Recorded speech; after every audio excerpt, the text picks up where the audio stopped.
Working at a haunted hotel is never boring, especially after those ghost hunters stayed the night and posted a video of their experience. Now, we're fully booked months in advance.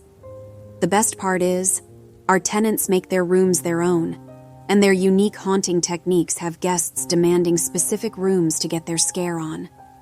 Our mutually beneficial relationship with the spirits couldn't be more perfect. For a while, everyone was happy, until we got a new tenant. And that was when I learned what this hotel truly was. The moment I saw the rear room's security screen flicker, I put up the, "Be back soon. If it's urgent, call the number below" sign on the front desk and ran to the back. After unlocking the door, I slid behind the counter and plastered on my best customer service smile. "Welcome to..." I trailed off as I stared at the figure before me. It wasn't the first time I'd been left in charge of managing new tenants, but it was my first time seeing one this grotesque.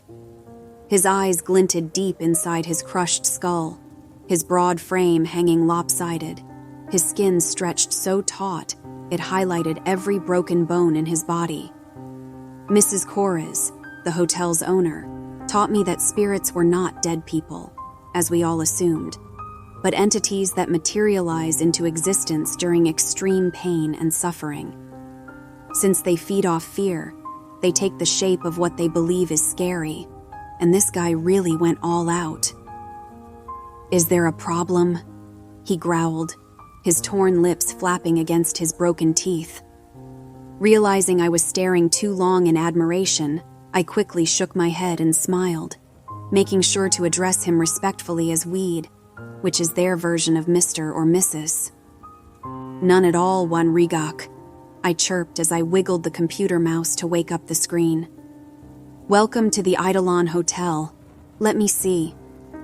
I clicked open a window. "It looks like you've signed all the paperwork with Mrs. Corres, so let me show you to your new residence." What Rigak grunted, yet he floated behind me as I led him up the stairs and through a hallway parallel to the one our guests use. "You're lucky to snag this room," I said, glancing behind me with a smile. "We rarely have vacancies. Our tenants stay for the long haul. The last tenant didn't renew their lease only because they wanted to haunt in colder climates. But before that, they were here 15 years. One Rigak grunted again as he looked at the flickering fluorescent lights, discolored brick walls, and cracked cement floor. "You'll love it here. People come for fun thrills and everyone enjoys themselves." I stood in front of the number 126 spray painted on the bricks. "Your room is on the other side of this wall. It's currently unoccupied to give you time to settle in, but tomorrow we have a group of YouTubers who'll be staying the night." "I know," Mrs. Corres told me. He grumbled. "All right, great. I'll leave you to get settled. If you need anything, you can go down to the back desk. I work from 7 p.m. to 7 a.m., and Mrs. Corres takes the remaining hours." "I know." "Great. Oh, and if we need to talk to you for any reason, a small light in the room will flash, indicating we're calling. Just come out here and talk through this." I pointed at a small speaker mounted on the wall. "Don't worry, this hall is soundproof, I know. Mrs. Corres already told me all of this," he said with an irritated sigh before disappearing through the wall. "Can't wait to see what you do," I called after him. I barely made out his grunt.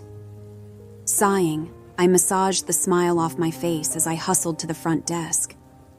The rest of the night was relatively routine, and I made my rounds through the 2 floors, smiling as I heard the guests' screams and nervous giggles. It was all harmless fun for everyone. Only 2 guests made a request, and I handed them the painkillers they wanted after they'd bashed their heads into each other while hiding the closet. The next evening, around 8 p.m., 3 teens stumbled into the lobby, filming each other as they obnoxiously laughed, fake screamed, and pointed to random corners and yelled, "Ah, ghosts!" They stood in line behind the others waiting to check in, but they didn't stop making fun of every decor choice in the room. I gave the other guests apologetic smiles as I handed them their keys, and I took a deep breath and masked my irritation behind professionalism when the teens approached the desk. "Hello, welcome to the Eidolon Hotel," I said. "Do you have a reservation?" "Are you a ghost?"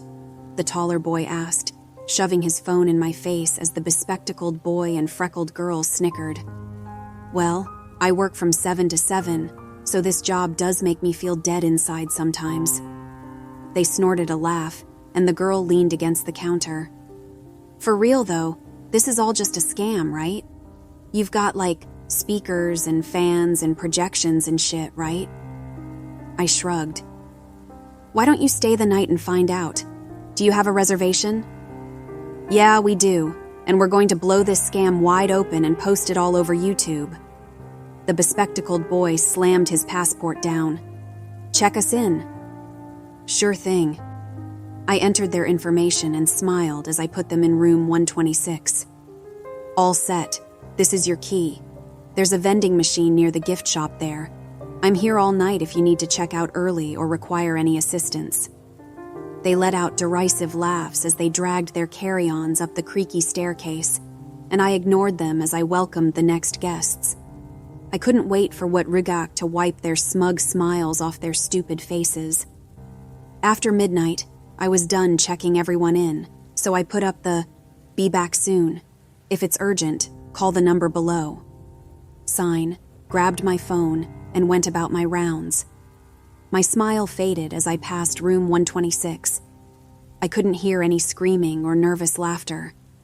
I just heard rude jokes and the television rotating between channels. Perhaps Wat Rugak was waiting for the perfect moment. The night was still young. My phone vibrated, and I answered the call as I rushed back to the front desk. An elderly couple had gotten lost driving and were wondering if we had a room available for the night. They seemed exhausted, so I made them some tea and invited them to rest on the lobby couches while I checked. We obviously didn't have any vacancies, but I did call a nearby motel and booked them a room. I explained the situation to them, and they were very grateful. They seemed intrigued by the hotel's cracked wood and rusty iron decor, so I dove into its spooky theme, and we ended up booking them one of our tamer rooms 6 months from now.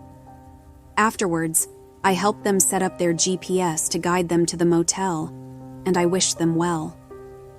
Proud of my marketing skills, I smiled to myself as I took the teacups to the kitchenette in the back. I dumped them in the sink and turned to grab a sponge, and I gasped at the sight of Wat Rugak filling the doorway. "Oh, geez, you startled me," I said with a breathless chuckle as I put a hand over my racing heart. "Is there a problem?" "You lied to me," he growled, his eyes flashing from deep inside his dented skull. I frowned and stepped back. "What do you mean?" "You said the guests come here for fun thrills and everyone enjoys themselves."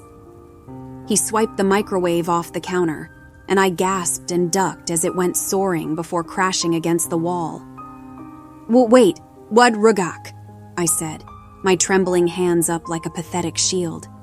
"If you have a complaint, I'll be more than happy to—" "Don't give me your empty, rehearsed blather," he roared, denting the fridge as he kicked it all the way across the room. "I was promised fear and fun, not insults and disrespect," I screamed and ducked again as the wall to my left exploded, chunks of plaster and rubble flying across the kitchenette. I barely had time to look up before one of the exposed pipes snapped free, spraying water everywhere as it wound its way around my neck. I only managed to croak out a weak "No" as it tightened and dragged me up against the broken wall. "Wood, Rugak," I rasped, drenched in cold water as I clawed at the pipe, my heart running amok.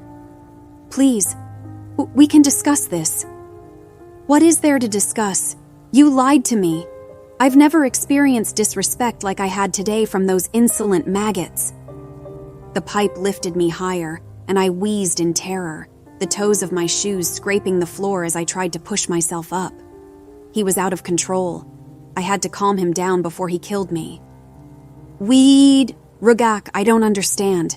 I'm terrified right now. I can't believe they weren't. If I was allowed to do this, they wouldn't have lasted a minute. Why can't you? The pipe tightened as he snarled. You want me to get evicted? Spittle flew from my mouth as I choked out squeaks, my rabid pulse thudding in my skull. What? At? I managed to utter as I struggled to breathe. Don't you work here? The lease forbids physical manipulation. Ori, did, and no, please, let me call Mrs. Core is. The pipe slackened, and I gulped in a hungry breath as my feet splashed to the ground.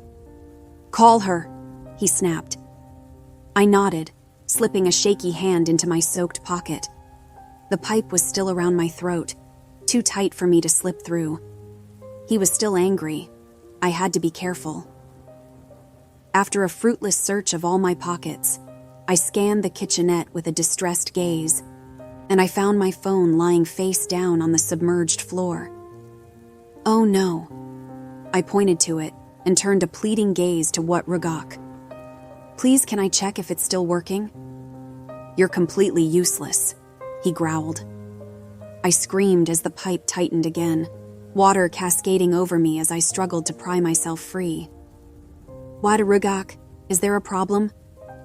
What Rugok and I turned our attention to the door, and joy filled my panicking heart when I saw Mrs. Corres. Yes, there's a problem, he yelled. This worthless employee of yours lied to me, told me guests are looking for fun thrills and everyone enjoys themselves. I didn't enjoy myself. I've never been treated this badly in all my existence. That's definitely not what we want here at Eidolon Hotel, Mrs. Corres said, not fazed at all by the sight of the flooded kitchenette, destroyed wall, or choking employee. Please come with me to my office so we may properly rectify this situation. What our Rugok floated over to her, and I squeaked out a hoarse plea as I gripped the constricting pipe. He ignored me, but Mrs. Corres didn't. Please release my employee. Not until I'm satisfied with your solution. You'll be more than satisfied. You're my priority, but I'm still running a hotel, and I need someone to man the front desk. One Rugok grunted, and I gasped as the pipe loosened and I collapsed to the ground with a splash. Coughing, I rubbed my neck as I watched them walk away, bitterness and relief clashing in my frazzled mind. We'd had unsatisfied customers before, but none had gone this far. He almost killed me. After collecting myself, I grabbed my now useless phone and got up on trembling legs. Overwhelmed with emotions and unsure of what to do, I let autopilot take over as I focused on my job. The first thing to do was stop the flooding, so I opened the far cupboard and turned a few knobs.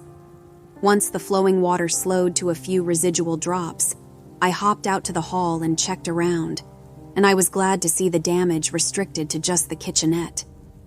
Grabbing a towel from the linen room, I hustled to the front desk, relieved there was no one waiting there.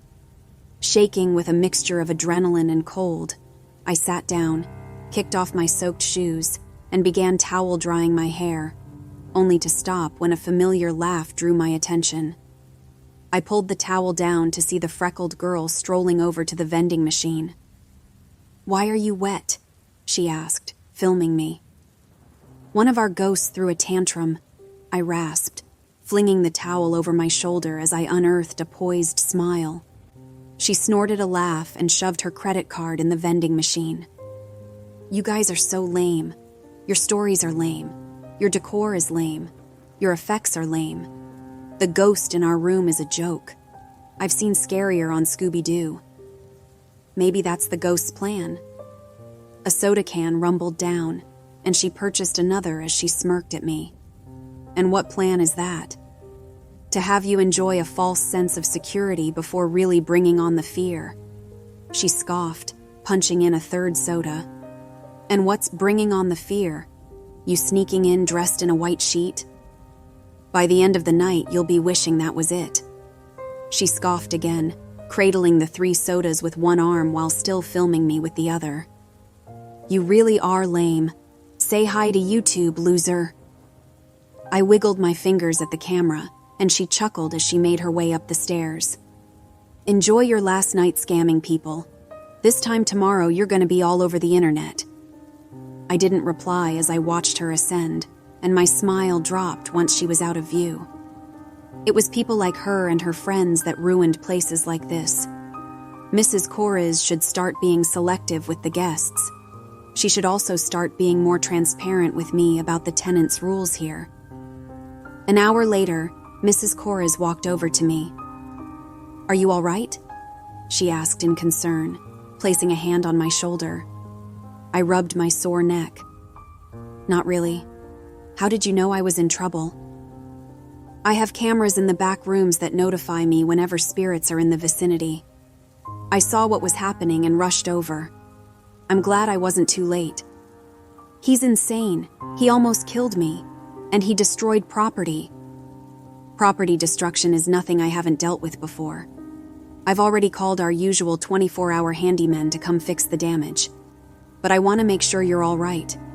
Do you need to go to the hospital?" "No.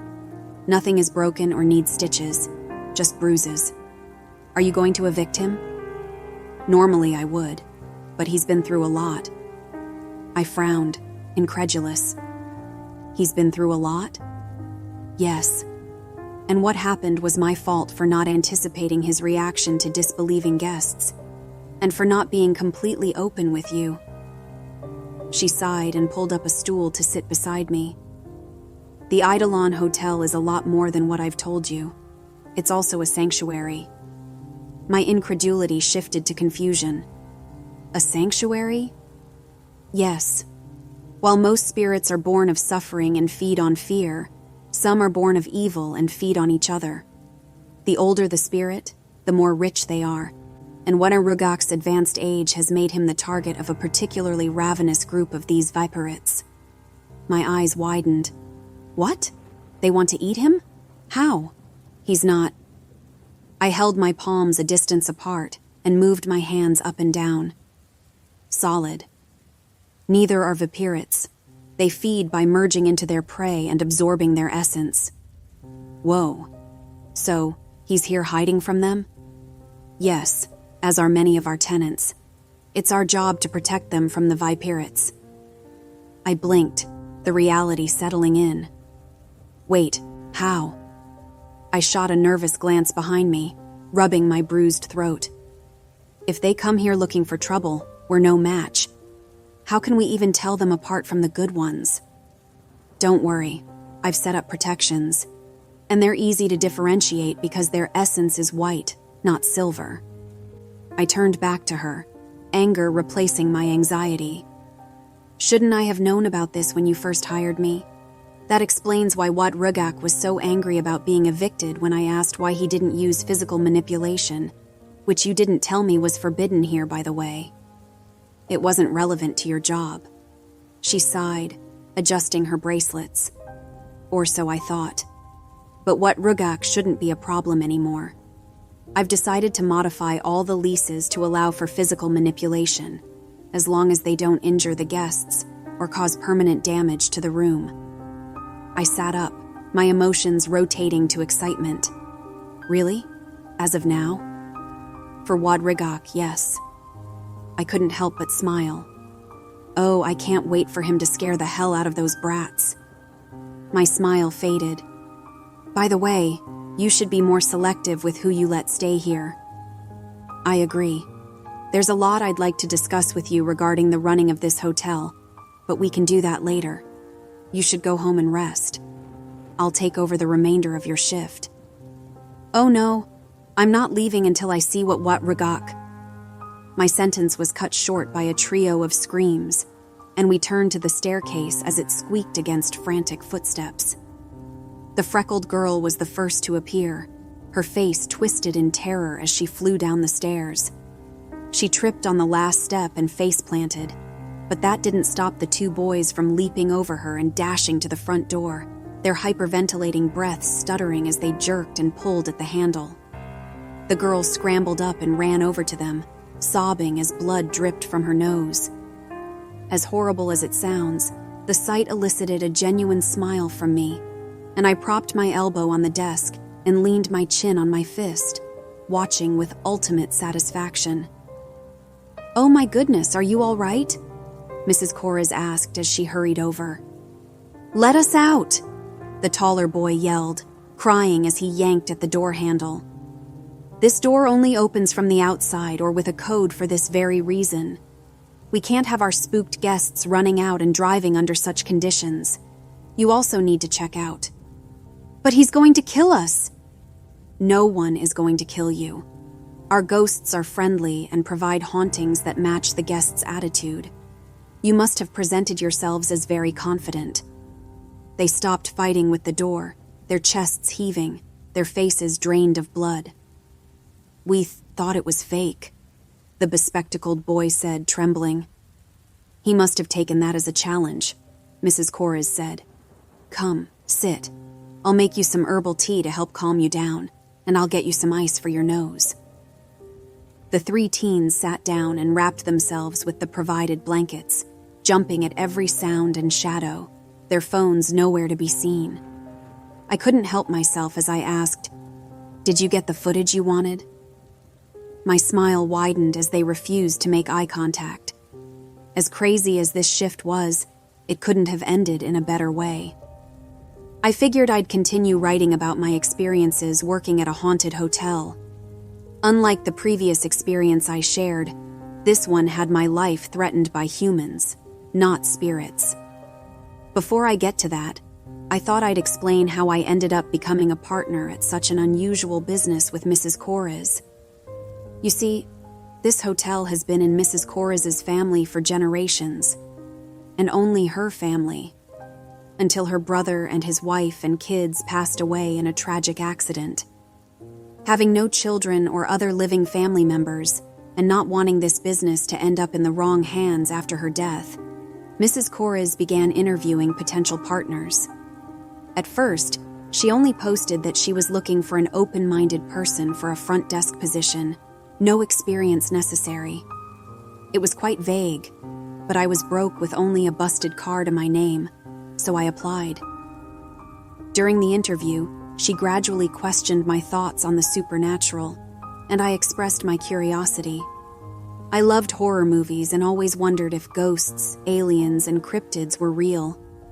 I guess I was the only one who didn't dismiss or mock the idea, and she hired me. And boy, did I get a lot more than I expected. We have 133 rooms. In each one, a spirit has made their home. And contrary to what we believe, spirits aren't dead folk. They're born from strife. To survive, they feed off fear, so they permanently take the shape of something scary. This works perfectly for us. Each tenant provides a uniquely scary experience that leaves them satisfied, our guests thrilled, and us richer. At first, I thought they were ordinary tenants, but later I learned this hotel is actually a sanctuary to protect the spirits from vipirites. Vipirites are spirits born of hate, and they feed off spirits, especially the older ones. So, we make sure the spirits are safe here. I don't know how exactly, but Mrs. Corres has foolproof protection keeping vipirites out. Too bad it doesn't keep bad humans out. That day started like any other. After the last guest checked out at 3 p.m., all the spirits cleaned their rooms and left the guests' garbage and used sheets and towels in the hall for Mrs. Corres to collect. She then gave them clean bedding and towels and new toiletries before going downstairs to do the laundry and tidy the lobby. We only have 2 washers and 2 dryers in the back, so by the time my shift started at 7 p.m., Mrs. Corres was only a quarter of the way done. She went home, and I didn't leave the front desk until midnight, checking in excited guests. Afterwards, I put up the "Be back soon. If it's urgent, call the number below" sign, grabbed my phone, entered the code to the employee area door, and rushed down the hall in the back to finish the laundry. Just as I popped a load in the dryer, my phone rang. "This is the Eidolon Hotel. How may I help you?" "We're at the front desk," a man said, sounding hurried. "We need a room immediately." "Oh, I'm sorry, sir. We're fully booked for the next 3 months." I said, as I started the dryer and jogged back down the hall. Would you like me to find you a room in a nearby motel? Yes, fine. Hurry. Is there an emergency? I asked, now worried. Bathroom, another voice whispered. We need the bathroom, the man said. Oh, we have an outhouse in the back, I said, as I pushed through the employee area door. I can show you. My smile vanished as two dusty men in ski masks shoved me back inside, the broader one smothering my scream beneath his gloved hand as he pinned me to the wall. The other man wrenched my phone away and pointed a gun at my head. You lie to me. You're dead, he growled in a tense whisper. Understand? I nodded, my wide eyes glued to the muzzle as I trembled against the wall. Anyone else back here? I shook my head. He turned to the guy holding me. Check the place. The broader one let me go and ran off, and I recoiled as the other guy grabbed the back of my neck and turned me around, shoving me face first into the wall and pressing his gun into my spine. I put my hands up, my voice shaking as I said, If you want... I gasped as he dug the gun in deeper and harshly whispered in my ear, Zip it or you're dead. I pressed my lips together, certain the wall was vibrating with how fast and hard my heart was beating. I was ready to comply with anything they wanted as long as I got out of this alive. There's no one back here, the broader one said, running back with his own weapon out. I found their security room, shows parking and lobby. Perfect. I flinched as the gunman pushed me in front of him, his hand still around my neck, his gun still digging into my lower back. I kept my quivering arms up, stumbling as we hurried to the rear desk, where blue-toned monitors crackled behind the counter. I froze as I heard them unbuckling their belts behind me. My already frantic heart went into overdrive, but before my imagination could run wild, one guy yanked my arms behind me and bound them with a belt, while the other guy tied my ankles together. Grabbing my shoulders, the broader guy dragged me to the corner furthest from the door and shoved me to the floor, and I leaned against the wall and pressed my knees to my chest, my pulse stuttering as I looked up at them looming over me. Stay there. Stay quiet, the gunman said. I quickly nodded. Turning away from me, they removed their masks, and I gasped and looked away. The last thing I needed was for them to kill me because I could identify them. I could hear their footsteps beside the monitors, the single office chair squeak, their tense whispers, and my cell phone ring. My breaths raced my heart as my ringing phone got closer and closer, and I flinched when one of the men crouched in front of me. There's an officer at the front desk, the gunman said. Answer as if everything is normal. I normally go to the F front if anyone calls, I hesitantly said, still looking away. I drew back as his gun came into my field of vision. Find an excuse if you want to live. With my heart running amok, I watched with fretful eyes as my phone slid closer and the call was answered on speaker. This is the Eidolon Hotel, I said, struggling to steady my voice. How may I help you? This is Officer Jones. I'm at the front desk and would like to speak with the attendant. That's me. Why do you sound nervous? My pulse spiked, my panicking mind whirring for a believable explanation as the gunman pressed his weapon against my temple. I'm on a grocery run. I'm not allowed to leave the front desk because I'm the only one working now.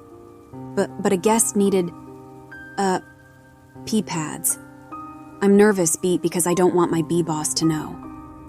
How long have you been away?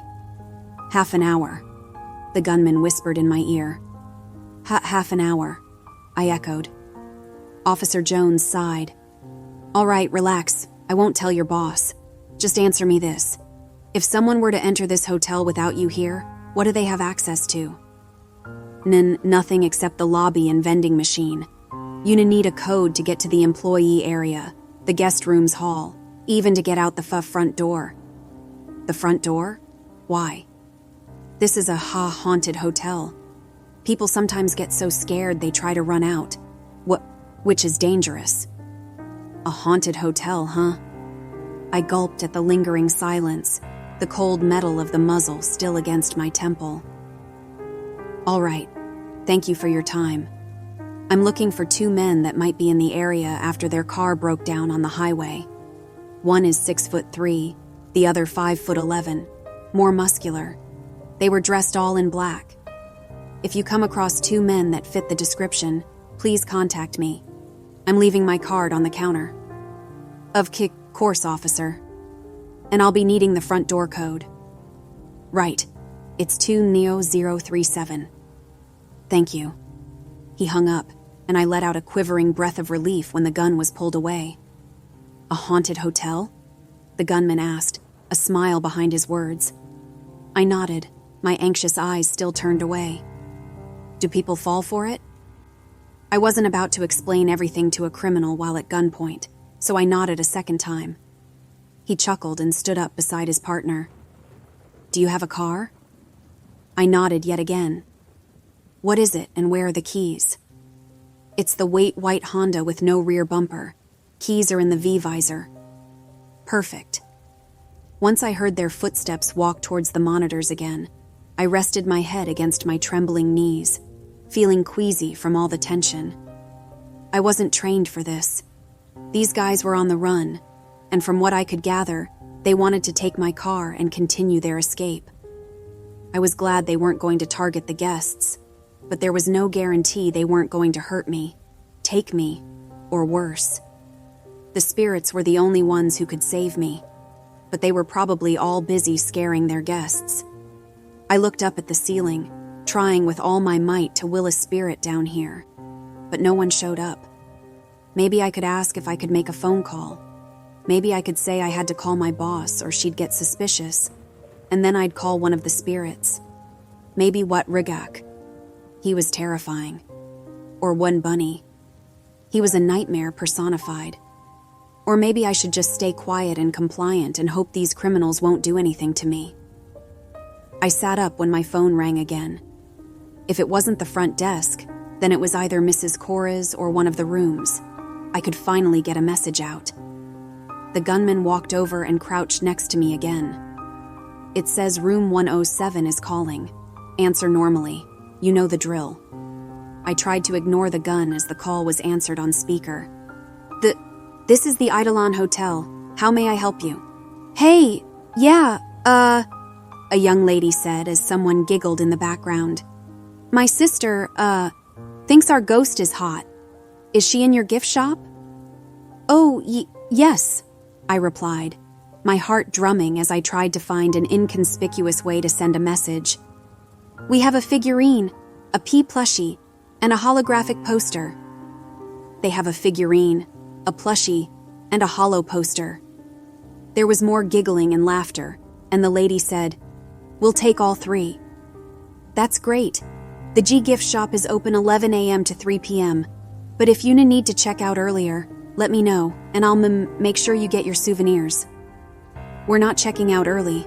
We're staying here until the last minute. After a few more drunken giggles, they hung up, and I ignored the chuckles of the 2 men as I let out an internal sigh of relief. Wood Rowena was the spirit in room 107, and she didn't have a plushie. She didn't want one.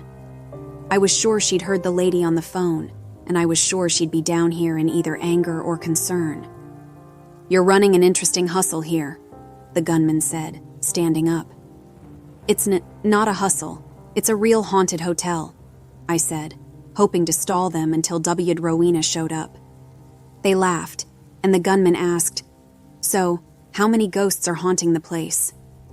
133. How about we make it 134?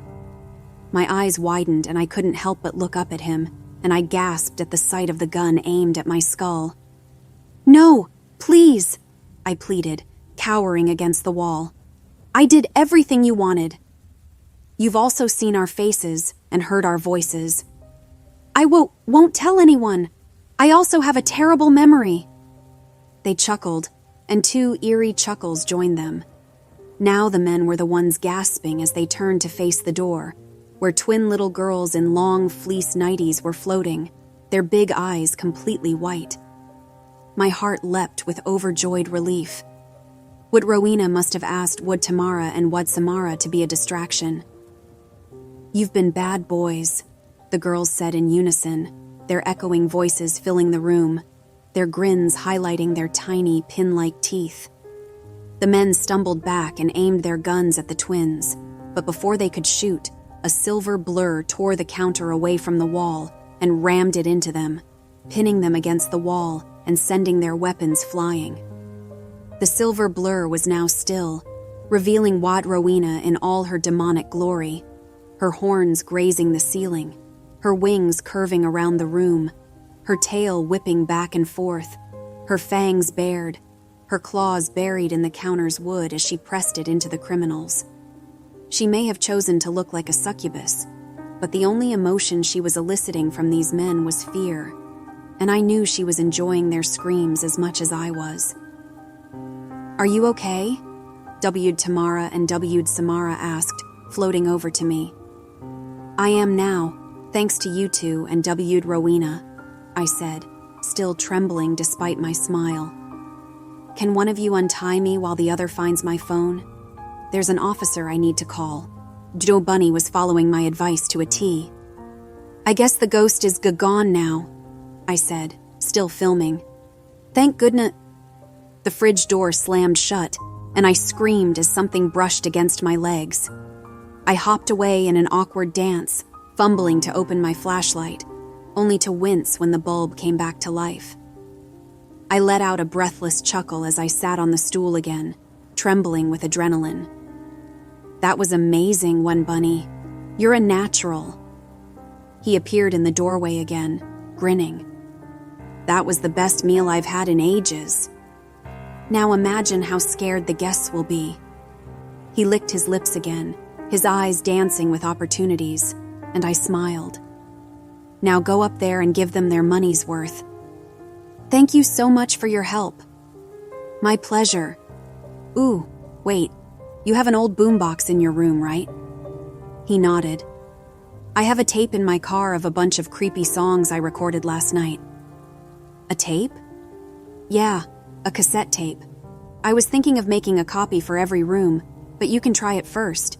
Just hide the boombox somewhere, pop the tape in, and play it at random times. You can even manipulate how fast or slow it plays, or distort it." I slid off the stool. "Hang on, let me go get it." "How do I distort it?" Don Bunny asked, following me to the front desk. "I can show you once I get it. It's easy." Bunny stayed in the lobby, watching me as I jogged out to the parking lot. After opening my car door, I leaned in to get the tape, and I gasped when something grabbed the back of my shirt, yanked me back, and lifted me up.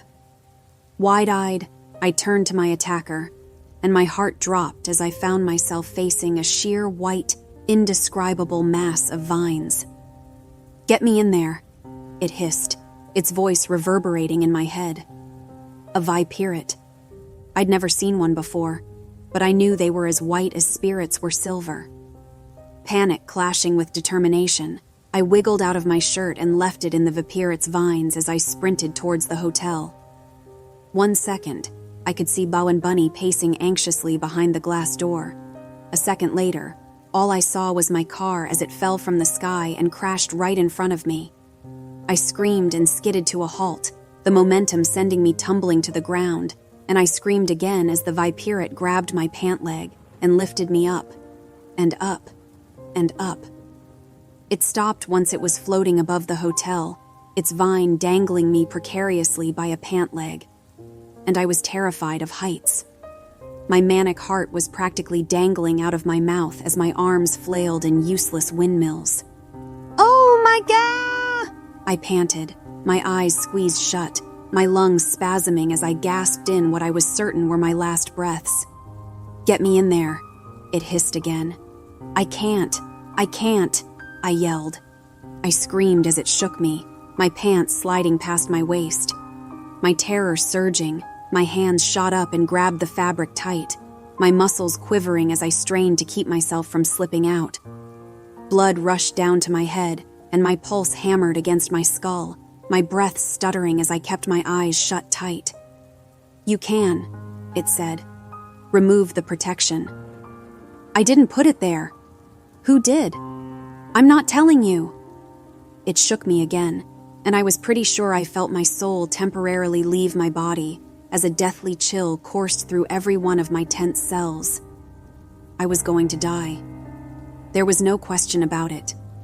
None of the spirits were going to risk facing a Viperate, and I wouldn't want them to.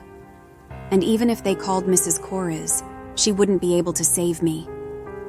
"Tell me," it growled. This was the job I signed up for, protecting the spirits and Mrs. Corres, and I wasn't going to let them down. "Never," I said, jutting my jaw as I uttered the last word I imagined saying. My entire organs lodged in my throat as I found myself in freefall, unable to scream or even breathe as the wind whistled past my flailing, plummeting body. This was it. Any second now, I was going to be nothing more than a puddle of bone and flesh on the asphalt below. A powerful force pressed against my stomach, and I grunted as I was jerked to the side, my heart barely following. My confusion overpowering, I dared open my eyes, and I gasped as I saw Wad Bunny grabbing onto the waist of my pants as he zipped through the air, dodging the Viperate in pursuit. "Wad Bunny, no, it'll get you," I cried out, flopping around like a rag doll in his grip. "We'll make it," he said, dipping closer to the ground. He made a mad dash towards the hotel, and I glimpsed a few other spirits in the lobby, holding the door open. We all screamed as the Viperate let out an ear-piercing screech that was too close for comfort, and I squeezed my eyes as I prayed we'd make it through safely. I let out a yelp of pain as I crashed and tumbled, and I opened my eyes to find myself face down on a wooden floor, the lobby floor. W'd Bunny was floating beside me. We'd made it. Trembling, I sat up and turned to the door, watching in terrified relief as the Viperate tried in vain to follow us, Mrs. Corres's protection preventing it from doing so.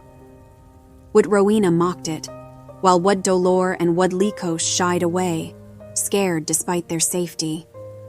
Wad Lael and Wad Cobra comforted Wad Bunny and me, letting us know they called Mrs. Corres right away, and I thanked them as Wad Chikara draped a blanket over my shoulders, and Wad Vinashak brought me some herbal tea. But my deepest gratitude was for Wad Bunny. "You risked everything to save me," I whispered, turning to him. "I owe you my life." "You were ready to die for us," he said, his silver flickering with his own fear. "That's my job." "But it's not your time. We need you. Mrs. Corres needs you." Tears welled in my eyes. "Thank you."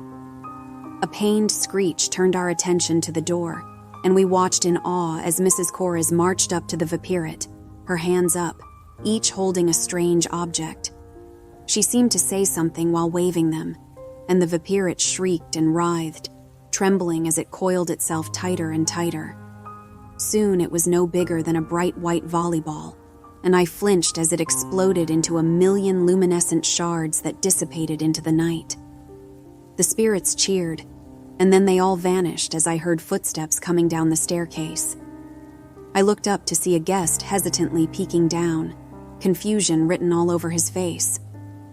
"Is everything okay?" he asked, nervous.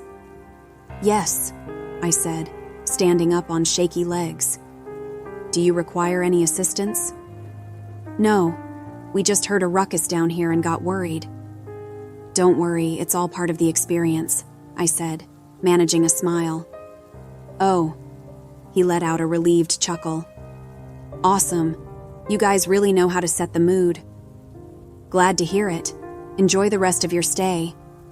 "We definitely will." He went back upstairs, and my smile dropped as I stumbled over and sat on one of the lobby couches. I was still trembling, and my heart felt like it would never slow down. I looked up as Mrs. Corres entered the hotel, and I wiped away fresh tears when she sat beside me. "Are you all right?" she asked, adjusting the blanket around my shoulders. I shook my head. Your bravery has not gone unnoticed, and I will replace your car. The Vipirates are becoming bolder, which means we must become more cautious. Can you teach me how to do what you did? I asked, turning to her with hope. She sighed and looked down, adjusting her bracelets. I have always been told it is an innate ability passed on through family and honed through practice. My face fell. Oh, but I don't see why it cannot be taught, she continued. And I don't see why you cannot be family. I looked back at her in confusion. What do you mean? I believe the bonds formed between people are stronger than genetics, and I see you as more than an employee. You are family. I am even ready to adopt you and cement your presence in the Cora's family. This way, you can become partner in accordance with the rules of the hotel. I stared at her, my mouth hanging open at the barrage of news that seemed way too good to be true. Family? Adoption? Partner? Me? You really want to adopt me? I asked, my voice shaking with emotion. Are you sure? Yes, I am. You never knew your parents, and I never had children. People rarely get to choose who they are related to, but we can. I would be very proud to be your mother. I smiled through my tears. And I'd be very proud to be your kid. I still work at the Eidolon Hotel, though I'm now a partner instead of a mere employee. And I'm family. It was the following incident that led Mrs. Coras to promote me, and although it was a terrifying experience, I'm glad it happened. As I mentioned before, Mrs. Coras is the last in her family line, so she hired me to help out in her family's business. She taught me that spirits weren't dead people, but beings born from extreme pain and suffering that fed off fear, which is why they take the shape of what they believe is scary. She also taught me that spirits were hunted by Vipirates. Those guys are born of hate, and they devour the essence of spirits. That's how the Eidolon Hotel came about centuries ago. It's a sanctuary to protect spirits. I don't know how exactly, but the Coras have set up foolproof protection around the building to keep Vipirates out. Over the years, it became a hotel, where each room has a spirit tenant, and our guests reserve the room they want to get their scare on. It's a perfect, mutually beneficial relationship between the spirits and Coras. With Mrs. Coras being the only one left of her family, she works 7 a.m. to 7 p.m., and I work the remaining hours. I love my job. It's a lot of work, but seeing the excitement of the people checking in always makes my day. Sometimes I even stay during Mrs. Coras's shift just to see the thrilled looks on the faces of the guests checking out. You'd think the spirits would have haunting down to an art, especially since fear is their only source of sustenance, but that isn't always the case. On that fateful day, after the last guest checked in at midnight, I left the "Be back soon. If it's urgent, call the number below" sign on the front desk and ran to the employee area laundry room, finishing up the last of the sheets, pillowcases, and towels. After running the dryer, I popped by the kitchenette for a soda, and I jumped when I saw a hideous creature blocking the door. Their long, sallow body arched up from the ground, their saggy skin hanging from the dozen arms sticking out from each side. They looked as though the pale man from Pan's Labyrinth had a child with a centipede, except instead of eyeballs in the palms, they were all clustered on the face above a blood-red mouth lined with uneven shark teeth. "Wan Bunny," I said, smiling despite my apprehension. "You startled me. What are you doing here?" The last time a spirit cornered me in the kitchenette, it wasn't a pleasant experience, but I shouldn't have been worried about Wan Bunny. He was the sweetest spirit despite his appearance. He didn't reply, and I noticed how transparent he was, his silver dull. "Why are you so clear?" I asked in concern. "Are your guests not getting scared enough?" Half his eyes looked down while 3 of his hands fidgeted. "They always want to film their experience." "That's good, isn't it? It's free marketing. His remaining eyes winced. I don't like being filmed. Oh, why? A few of his arms shrugged. He never mentioned being camera shy, but that didn't need to stop him from scaring up a meal. You don't have to show up to scare them, I said, settling down on a stool. I know you chose to look like two of the creepiest things known to man, but you have other ways of scaring people. He looked at me with hesitant hope. I do? Of course. You know Mrs. Cora's adjusted all the leases. You can use physical manipulation now. Just don't damage anything or hurt the guests. I know, but I'm not used to it. I don't know what to do. He looked down. And I'm too embarrassed to ask the other spirits. You shouldn't be. It's okay to ask for advice, and I can give you some from a human perspective. Start simple. Make the lights flicker. Turn on the TV, or if it's on, change the channels or mess with the volume. Adjust the temperature in the room. Make the curtains flutter. Turn on the shower. Stuff like that. That's enough? Oh, definitely. But don't do them all at once. Start with a few. Then pause. That will make the anticipation delicious. Then hit them with another to make them jump. They'll love it. He licked his lips. Yeah? I'll show you. Try it on me. Go ahead. Pretend I'm an excited guest filming. I opened the camera on my phone.